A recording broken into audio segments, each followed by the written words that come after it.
Hello everyone, welcome back to my new another exciting mini vlog.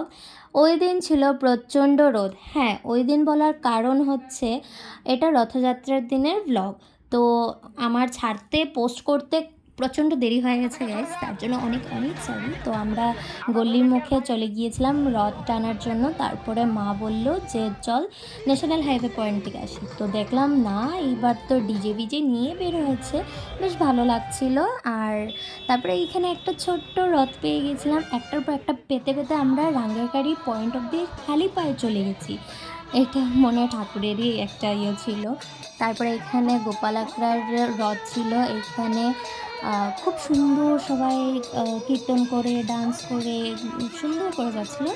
তারপরে মানে বেশ ভালো লাগছিলো, আমরাও যে হাঁটছিলাম বেশ ভালো লাগছে ওদের সাথে, মানে সুন্দর করে যাচ্ছিলাম, বেশ ভালো লাগছিল। তোমরাও দেখো।